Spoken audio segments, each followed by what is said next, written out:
उन्दै उन्दै फरायसा फरायसुलि बिथांमोनखौ लानानै तामुलपुर जिल्लानि राग्बी एसोसिएशननि बानजायनायाव स्निथि राग्बी खुंदों। 14 बोसोर बैसोनि सिंनि फरायसा फरायसुलिफोरनि स्निथि राग्बी 2023 गेलेनायखौ आसाम राग्बी एसोसिएशननि बिथोन बायदियै दिनै तामुलपुर राग्बी एसोसिएशननि बानजायनायाव दिनै सानसेनि हाबाफारि लानानै गरेसर हालामनि गंजि फरायसालिफोरनि उन्दै उन्दै फरायसा फरायसुलि बिथांमोनखौ लानानै स्निथि राग्बी बादायलायनायखौ खुंफुंदों। दिनै सानसेनि हाबाफारि लानानै तामुलपुर जिल्लानि गरेसर नोगोराव थानाय गरेसर जौसिन फरायसालिनि गेलेग्रा फोथाराव सानसेनि हाबाफारि लानानै मोजां रोखोमै गेलेनाया जानानै थाङो। बिसु डेका आरो पूर्ण डेका बिथांनि बानजायनायाव दिनैनि हाबाफारिया मोजाङै मोजां जानानै थाङो।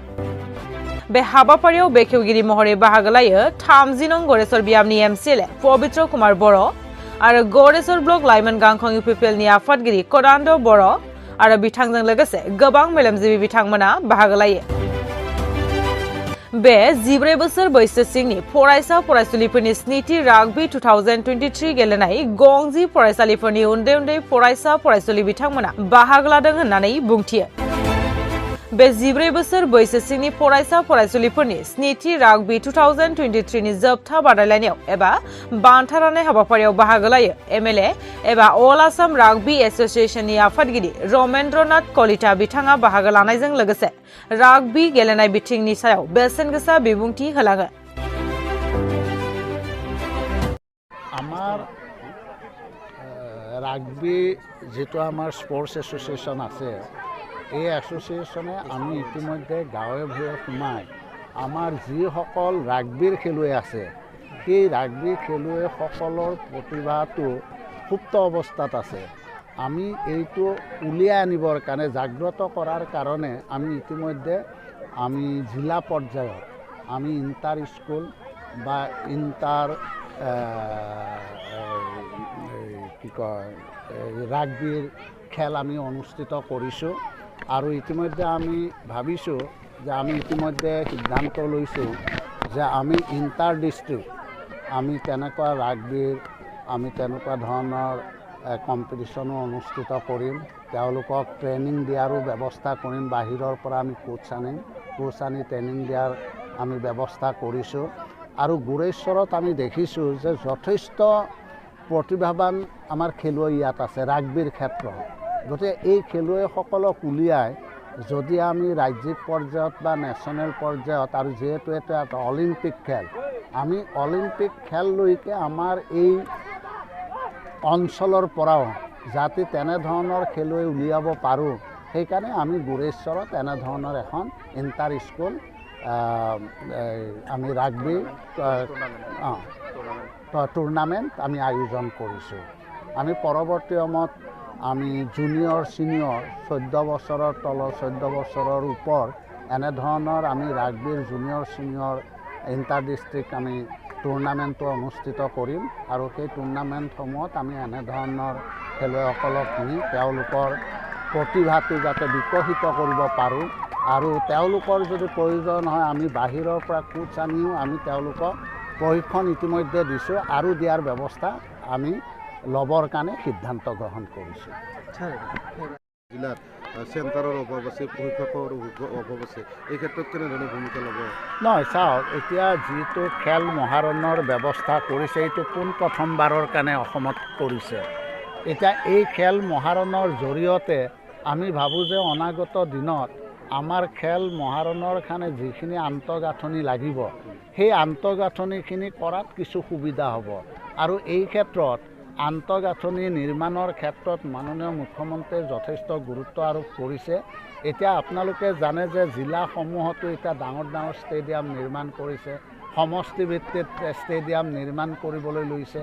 বহু সমষ্টিত ইতিমধ্যে ষ্টেডিয়াম নিৰ্মাণো হৈছে আৰু জিলাসমূহতো ষ্টেডিয়াম নিৰ্মাণ হৈছে।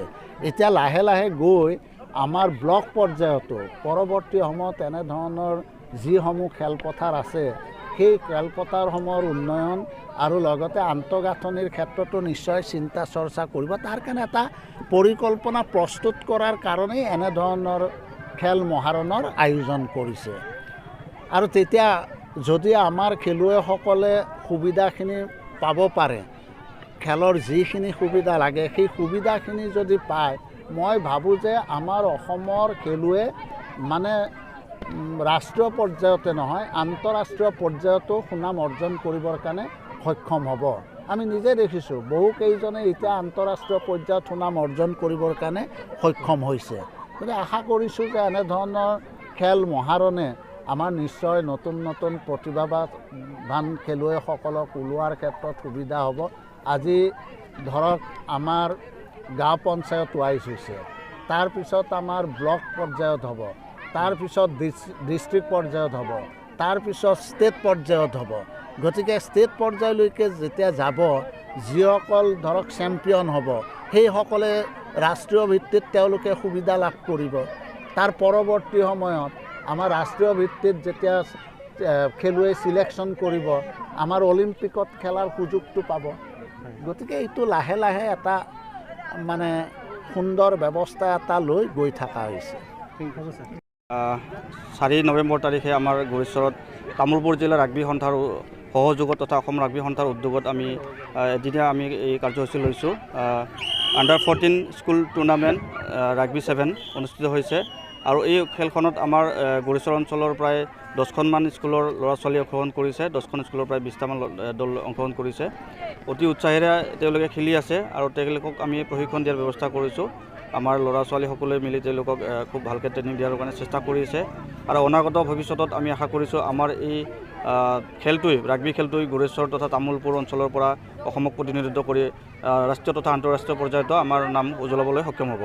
BSO অফ আছামে গৈশ্বৰত under 14 school inter school under 14টো আমাৰ গৈশ্বৰতে পাতিছে তামোলপুৰ ডিষ্ট্ৰিক্ট ৰাগবী এছ'চিয়েশ্যনে আৰু ইয়াৰ আগতে আণ্ডাৰ 17টো নলবাৰী ডিষ্ট্ৰিক্ট ৰাগবী এছ'চিয়েশ্যনে যোৱা 30 অক্টোবৰত তাতে অনুষ্ঠিত কৰিছিল, সুকলমে হৈ গ'ল তাত।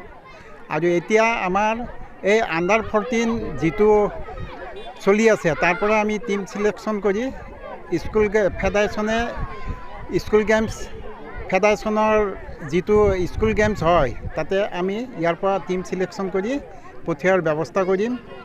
আৰু ৰাগবী এছ'চিয়েশ্যনটো আমাৰ 2006 চনত অসমত গঠিত হৈছিল আৰু 2007 চনত প্ৰথমবাৰৰ বাবে নেশ্যনেল গেমছত পাৰ্টিচিপেট কৰিছিলে। আৰু মাজতে কিছুদিন আমাৰ এছ'চিয়েশ্যনটো বহি গৈছিলে।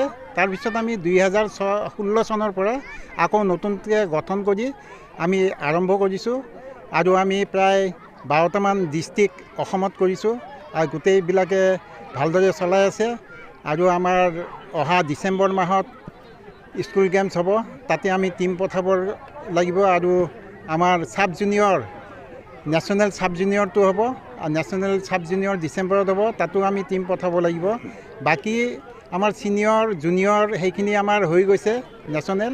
এতিয়া আমাৰ এই খেলখিনি বাকী আছে পঠাবৰ কাৰণে আৰু এইখিনিয়ে আমাৰ ক'বলগীয়া। ক'ব গ'লে অসমত ৰাগবী প্লেয়াৰ খুব ভাল প্লেয়াৰ আছে। আমি ভাল ট্ৰেইনিং দিব পাৰিলে, ভাল কোচিং দিব পাৰিলে আৰু ওলাব। কিছু অসুবিধাৰ কাৰণে আমি এইখিনি কৰিব পৰা নাই।